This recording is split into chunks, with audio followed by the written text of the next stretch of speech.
ഒരു നോമ്പിൻ്റെ അവസാന ഭാഗത്തേക്ക് സഭ എത്തി നിൽക്കുന്ന സന്ദർഭം കൂടിയാണ് ഇന്ന് നാം വായിച്ചു കേട്ടതായ വിശുദ്ധ എവൻഗേലിയോൻ ഭാഗം വിശുദ്ധ മർക്കോസ് എഴുതിയ സുവിശേഷം 9-ാം അധ്യായം 33 മുതൽ 41 വരെയുള്ള വാക്യങ്ങളാണ്. വിശുദ്ധ മർക്കോസ് എഴുതിയ സുവിശേഷം 9-ാം അധ്യായം 33 മുതൽ 41 വരെയുള്ള വാക്യങ്ങൾ. വളരെ പ്രസക്തമായ ഒരു വേദഭാഗമാണ് ഇന്നത്തെ എവൻഗേലിയോൻ ചിന്ത എന്നുള്ളത്. ഗുരുവും തൻ്റെ ശിഷ്യന്മാരും തമ്മിലുള്ള സംഭാഷണമാണ് ഈ വേദഭാഗത്തിൻ്റെ ഉള്ളടക്കം എന്നുള്ളത്. തേജസ്കരണത്തിന് ശേഷം മലയിൽ നിന്ന് ഇറങ്ങി വന്ന ശിഷ്യന്മാർ പ്രത്യേകമായും കർത്താവിനോട് നടത്തുന്ന സംഭാഷണങ്ങളാണ് ഈ വേദഭാഗത്തിൻ്റെ ഉള്ളടക്കത്തിൽ ഉള്ളത്. അവരിറങ്ങി വരുമ്പോൾ ഊമനായ ആത്മാവുള്ള ഒരു വ്യക്തിയെ കാണുകയും അവനെ സൗഖ്യമാക്കുവാൻ സാധിക്കുന്നില്ല എന്ന് ശിഷ്യന്മാർക്ക് മനസ്സിലാകുകയും ഗുരുവിനോട് അതിനെപ്പറ്റി സംസാരിക്കുകയും ചെയ്യുകയാണ്. അതിനുശേഷം അവരുടെ ഉള്ളിൽ ഒരു ചോദ്യം ഉണ്ടാകുകയാണ്. അവരുടെ ഇടയിൽ നിന്ന് ഒരു ചോദ്യം ഉയരുകയാണ്: ആരാണ് തങ്ങളിൽ വലിയവൻ എന്നുള്ളത്. ഞങ്ങളുടെ കൂട്ടത്തിൽ ആരാണ് വലിയവൻ എന്നുള്ള ശിഷ്യന്മാരുടെ ചോദ്യത്തിന് കർത്താവ് ഉത്തരം നൽകുന്നതാണ് ഈ വേദഭാഗം നമ്മളോട് പറയുന്ന സന്ദേശം. തുടർന്ന് കർത്താവ് മനുഷ്യാവതാരത്തിൻ്റെ പരമലക്ഷ്യത്തെക്കുറിച്ച് അവരോട് പറയുന്നുണ്ട്. താൻ കഷ്ടമനുഭവിച്ച് മരിച്ച് ഉയർത്തെഴുന്നേൽക്കുമെന്നുള്ള സത്യം വീണ്ടും അവരുടെ മുൻപിലേക്ക് വെക്കുന്നതായ ഗുരുവിനെ കാണുകയാണ്. എന്നാൽ ആ പരമമായ സത്യത്തെ തിരിച്ചറിയാതെ അവരുടെ ഇടയിൽ ആരാണ് വലിയവൻ എന്നുള്ള ചിന്ത അവരുടെ മനസ്സിലേക്ക് കടന്നു വന്നപ്പോൾ ഈ വലിയ രഹസ്യത്തെ അവർക്ക് ഉൾക്കൊള്ളുവാനായി സാധ്യമാകുന്നില്ല. ശിഷ്യന്മാരുടെ ശ്രദ്ധ മറ്റു പലതിലേക്കും കടന്നു പോകുന്നതാണ് ഈ വേദഭാഗത്ത് കാണുവാനായി സാധിക്കുന്നത്. പരാജയപ്പെട്ടു പോകുന്ന ശിഷ്യത്വത്തിൻ്റെ ലക്ഷണമാണ് ഈ വേദഭാഗം. പ്രത്യേകമായും പറയുമ്പോൾ തങ്ങളിൽ വലിയവൻ ആരാണെന്നുള്ള ചോദ്യം അവരുടെ ഇടയിൽ ഉണ്ടാകുമ്പോൾ നമ്മുടെ ഇടയിലും വലിയവൻ ആരാണ് എന്നുള്ള ചിന്ത, അല്ലെങ്കിൽ മറ്റുള്ളവരിൽ ഞാൻ വലിയവനാണോ അല്ലെങ്കിൽ വലിയവളാണോ എന്നുള്ളൊരു ചിന്ത നമ്മുടെ മുൻപിലേക്കും വരാം.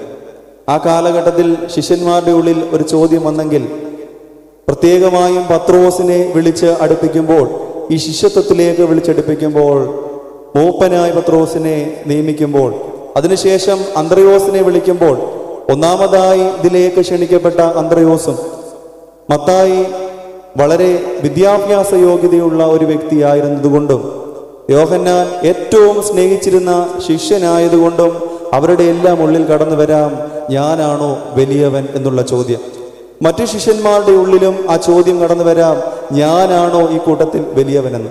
കാരണം കർത്താവ് പരമേൽപ്പിച്ച ഓരോ ദൗത്യത്തിലും അവർ മുൻപിലേക്ക് നിൽക്കുമ്പോൾ അവരുടെ ഉള്ളിൽ ഉയരുകയാണ്: ഞാനാണോ വലിയവനെന്ന ചോദ്യം. ഓരോരുത്തരുടെയും കാരണങ്ങൾ കൊണ്ട് അവരുടെ ഉള്ളിൽ ഉണ്ടാകുകയാണ്: ഈ കൂട്ടത്തിലെ വലിയവൻ ഞാനാണോ എന്നുള്ളത്. ഈ ചോദ്യമാണ് അതിനുശേഷം കർത്താവ് നൽകുന്ന സംഭാഷണം അല്ലെങ്കിൽ മറുപടിയുമാണ് ഇന്നത്തെ വേദഭാഗത്തിൽ നാം കാണുന്നത്. ക്രിസ്തു ഇത് മനസ്സിലാക്കി ആ ശിഷ്യന്മാരെ തിരുത്തുന്നതായി വേദഭാഗത്ത് കാണുകയാണ്. ഒരു ബാലനെ, ഒരു ശിശുവിനെ അവരുടെ നടുക്കിലേക്ക് വിളിച്ച് നിർത്തിക്കൊണ്ട് ഈ ശിശുവിനെ പോലെ ആയിത്തീരുവേനെന്ന് കർത്താവ് പറയുകയാണ്. ശിശുക്കളുടെ പ്രത്യേകത നമുക്കറിയാം. നിഷ്കളങ്കരും അതോടൊപ്പം തന്നെ ബാല്യചാബല്യങ്ങളും ഒക്കെ നിറഞ്ഞ വ്യക്തികളാണ് ശിശുക്കൾ എന്ന് പറയുന്നത്. എന്നാൽ ഒരു ചരിത്ര പശ്ചാത്തലമൊക്കെ പരിശോധിക്കുമ്പോൾ യഹൂദന്മാരുടെ ഇടയിൽ താഴ്ത്തപ്പെട്ടിരുന്ന ആളുകളിൽ പെട്ടിരുന്ന വർഗങ്ങളായിരുന്നു സ്ത്രീകളും കുഞ്ഞുങ്ങളും എന്നുള്ളത്. അതുകൊണ്ട് തന്നെ സമൂഹത്തിൽ മാറ്റി നിർത്തപ്പെട്ടിരുന്ന ഒരു ശിശുവിനെ വിളിച്ചു വരുത്തി കർത്താവ് പറയുകയാണ്: ഇവനെ പോലെ ആയിരിക്കുക, ഇവനെ പോലെ ആയിത്തീരുക എന്ന് കർത്താവ് പറയുകയാണ്. ഈ ശിശുവിനെ കൈക്കൊള്ളുന്നവൻ എന്നെ കൈക്കൊള്ളുന്നു, എന്നെ കൈക്കൊള്ളുന്നവൻ എൻ്റെ പിതാവിനെയും കൈക്കൊള്ളുന്നു എന്ന് കർത്താവ് ഇവിടെ പറയുകയാണ്. തുടർന്ന് യോഹന്നാൻ ഈ സംഭാഷണത്തിന് ശേഷം ഒരുവനെ തടഞ്ഞു നിർത്തുന്നതായും കാണുന്നു. ക്രിസ്തു ആരുടെയും ഒരു സ്വകാര്യ സ്വത്തല്ല എന്നുള്ള ഒരു സന്ദേശം ഈ വേദഭാഗത്തിലൂടെ നമുക്ക് ലഭിക്കുന്നുണ്ട്. എളിയവരെ അംഗീകരിക്കുവാൻ സാധിക്കുമ്പോൾ മാത്രമേ ദൈവത്തെ അംഗീകരിക്കുവാനായി നമുക്ക് സാധ്യമാകുകയുള്ളൂ. ക്രിസ്തു എൻ്റേതാണെന്നുള്ളൊരു സ്വാർത്ഥബോധം നമ്മുടെ ഉള്ളിൽ ഉണ്ടാകുമ്പോൾ എളിയവരെ ആദരിക്കുവാനായി നമുക്ക് സാധ്യമാകത്തില്ല. അംഗീകാരമില്ലാത്തവരെ പരിഗണിക്കുമ്പോഴാണ് നമുക്കും ദൈവസന്നിധിയിൽ അംഗീകാരം ലഭിക്കുന്നത് എന്ന് നാം ചിന്തിക്കണം.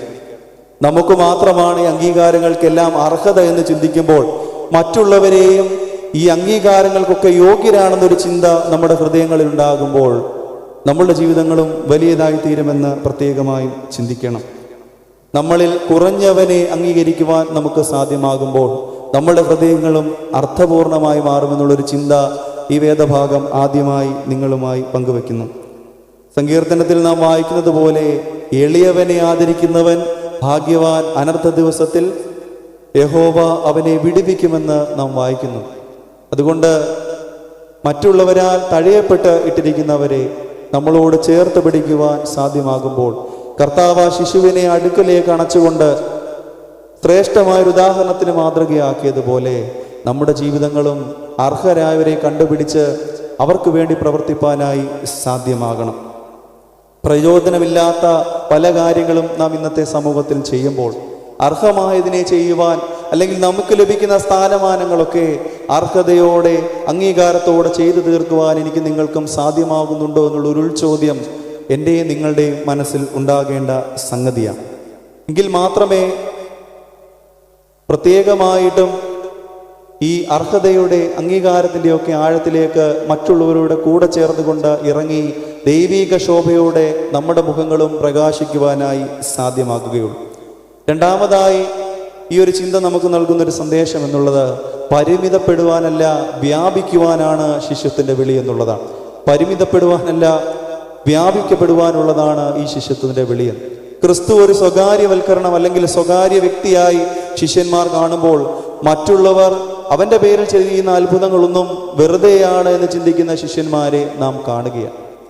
എന്നാൽ ക്രിസ്തുവിൻ്റെ അത്ഭുതം, ക്രിസ്തുവിൻ്റെ പ്രവൃത്തി മറ്റുള്ളവരിലേക്ക് വ്യാപിക്കുവാനായിട്ട് ശിഷ്യന്മാർ തയ്യാറാകുമ്പോൾ മാത്രമേ യഥാർത്ഥ ശിഷ്യത്വത്തിൻ്റെ വിളി അവർക്ക് മനസ്സിലാകുകയുള്ളൂ. ശിഷ്യൻ എവിടെയും നന്മയും അതോടൊപ്പം തന്നെ തൻ്റെ പ്രവൃത്തിയിൽ നല്ല കാര്യങ്ങളും ചെയ്യുമൊക്കെ ഉണ്ടെങ്കിൽ പോലും, ദൈവത്തെ വിളിച്ചപേക്ഷിക്കുമെങ്കിൽ പോലും അതൊരു സ്വകാര്യ താല്പര്യമായി മാറുമ്പോൾ ഞാനും നിങ്ങളുടെ ഇടയിൽ ദൈവം അർത്ഥമില്ലാത്ത ഒരു സംഗതിയായി മാറുമെന്ന് ഞാനും നിങ്ങളും ചിന്തിക്കേണ്ട സംഗതിയാണ്. എനിക്ക് മാത്രമല്ല, എന്നിലൂടെ അനേകരുടെ എൻ്റെ ദൈവത്തെ കാണിച്ചു കൊടുക്കുവാൻ സാധിക്കുമെന്നുള്ളൊരു ബോധ്യം നമ്മുടെ ഉള്ളിൽ ഉണ്ടാകണം. എങ്കിൽ മാത്രമേ അർത്ഥപൂർണമായൊരു ജീവിതം എനിക്ക് നിങ്ങൾക്കും കാഴ്ചമാകുകയുള്ളൂ. ശിഷ്യന്മാരെ പോലെ പരാജിതമായൊരു ശിഷ്യത്വം നമുക്ക് ഈ ഒരു സന്ദർഭത്തിലൂടെ ലഭിക്കുമെങ്കിലും പരിശുദ്ധമായ നോമ്പിലൂടെ നാം കടന്നു പോകുമ്പോൾ അവരുടെ ജീവിതം ജയത്തോട് ചേർന്നുകൊണ്ട് നാം ഉദ്ഘോഷിക്കേണ്ട സംഗതിയാണ്. ക്രിസ്തുവിൻ്റെ രക്ഷാകരമായ നടപടിയിൽ അല്ലെങ്കിൽ അവൻ്റെ മനുഷ്യാവതാരത്തിൽ ശിഷ്യന്മാരെല്ലാവരും രക്ഷ പ്രാപിച്ചതായി നാം കാണുന്നുണ്ടല്ലോ. പിന്നീട് ഈ വലിയ രഹസ്യം അവർക്ക് മനസ്സിലായതുപോലെ നമുക്കും ക്രിസ്തുവിനോട് ചേർന്ന് ജീവിക്കാം, പ്രവർത്തിക്കാം. അതോടൊപ്പം തന്നെ ക്രിസ്തുവിനെ ഒരു സ്വകാര്യ സ്വത്തായി മാത്രം കാണാതെ എൻ്റെ ദൈവത്തെ മറ്റുള്ളവർക്ക് വേണ്ടിയും പകുത്തു കൊടുക്കുവാൻ എനിക്കും നിങ്ങൾക്കും സാധ്യമാകണം. എളിയവരെ അംഗീകരിക്കുവാനുള്ളൊരു മനസ്സുണ്ടാകുമ്പോൾ ചെറുതായി പോയതിനെ അല്ലെങ്കിൽ പിന്തിരിഞ്ഞു പോയതിനെ മറ്റുള്ളവരിലേക്ക് വ്യാപിപ്പിക്കുവാൻ എനിക്കും നിങ്ങൾക്കും പ്രത്യേകമായി താല്പര്യമുണ്ടാകുമ്പോൾ മാത്രമേ എൻ്റെ നിങ്ങളുടെയും ശിഷ്യത്വത്തിലേക്കുള്ള വിളിയും ജീവിതവും അർത്ഥപൂർണമായി മാറുകയുള്ളൂ. അതിന് ദൈവം തമ്പുരാൻ ഇടയാക്കട്ടെ എന്ന് ആശംസിക്കുകയും പ്രാർത്ഥിക്കുകയും ചെയ്തുകൊണ്ട് എൻ്റെ വാക്കുകൾ നിർത്തുന്നു. ദൈവം നിങ്ങളെല്ലാവരെയും വാഴ്ത്തി അനുഗ്രഹിക്കട്ടെ.